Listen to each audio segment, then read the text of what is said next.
जालना पोलिसांचा शहरात गुन्हेगारीवर थेट वार. ऑल आउट ऑपरेशनने शहर हादरलं. कायदा सुव्यवस्था ढासळताच पोलीस प्रशासन ॲक्शन मोडवर.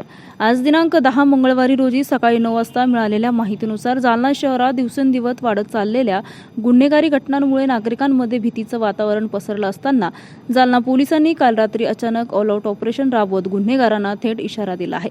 रात्री उशिरापर्यंत सुरू असलेल्या या व्यापक मोहिमेत शहरातील बेकायदेशीरपणे सुरू असलेल्या आस्थापना बंद करण्यात आल्या, तर चौकात टवाळखोरी करणाऱ्या जमावांना पांगून पोलिसांनी आपली ताकद दाखवून दिली. गेल्या काही दिवसांपासून जालना शहरात कायदा आणि सुव्यवस्थेचा बोजवाडा उडाल्याचं चित्र दिसत होतं. वाढते खून, मारहाण, दहशत आणि खुलेआम फिरणारे गुन्हेगार यामुळे पोलीस प्रशासनाबाबत नागरिकांचा विश्वास डगमगीत झाला होता. याच पार्श्वभूमीवर पोलिसांनी ही निर्णायक कारवाई केली. या ऑल आउट ऑपरेशनचं नेतृत्व अप्पर पोलीस अधीक्षक आयुष नोपाणी यांच्या मार्गदर्शनाखाली करण्यात आलं. यामध्ये उपविभागीय पोलीस अधिकारी अनंत कुलकर्णी, स्थानिक गुन्हे शाखेचे पोलीस निरीक्षक पंकज जाधव, चंदनझिरा पोलीस ठाण्याचे पोलीस निरीक्षक कदीम, जालना पोलीस ठाण्याचे पोलीस निरीक्षक बाळासाहेब पवार, जनार्दन शिवाळे, सदर बाजार पोलीस ठाण्याचे पोलीस निरीक्षक संदीप भारती यांच्यासह मोठ्या संख्येने पोलीस अधिकारी व कर्मचारी सहभागी झाले होते. या मोहिमेदरम्यान आर्म ॲक्टमधील आरोपी, रेकॉर्डवरील गुन्हेगार आणि नुकतेच जेलमधून सुटलेले संशयित यांची सखोल चौकशी करण्यात आली. सुटकेनंतर पुन्हा गुन्हेगारी सक्रिय झाले आहेत का याची कसून तपासणी करण्यात आली.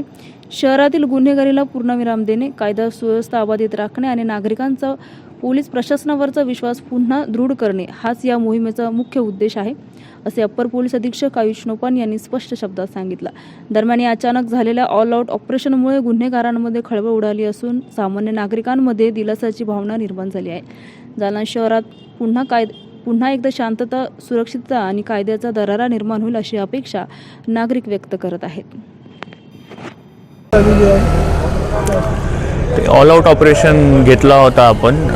त्यामध्ये सगळे जे रेकॉर्डचे आरोपी होते त्यांना चेक करणे आणि आर्म ॲक्टमध्ये सुटलेले आरोपी आणि MPDAमध्ये सुटलेले आरोपी यांना आपण डिटेन करून त्यांची चौकशी करण्याचा एक मोहीम होता. तर प्रत्येक पोलीस स्टेशनचा स्टाफ, DYSP, LCBची टीम हे सगळे लोक आता फिरले रोडवर आणि सगळे आस्थापना बंद केला आपण. आणि जे काही असे टुकारी लोक फिरत आहेत त्यांना आपण थोडा व्यवस्थित केला आणि सगळे रेकॉर्डचे आरोपी चेक करणे आमच्या सुरू आहे. नागरिकांना काय आव्हान करणार? काहीच आव्हान नाही. नागरिकांना आव्हान आहे की पोलीस ॲक्टिव्ह आहे आणि सगळे क्राईम हाताळण्यामध्ये पोलीस सक्षम आहे. आणि असे जे रेकॉर्डचे आरोपी आता बाहेर येऊन काही घटना करत आहेत तर त्यांच्यावर वचक ठेवण्यासाठी पोलिसांचा हा मोहीम आहे आणि हे सतत सुरू राहणार आहे.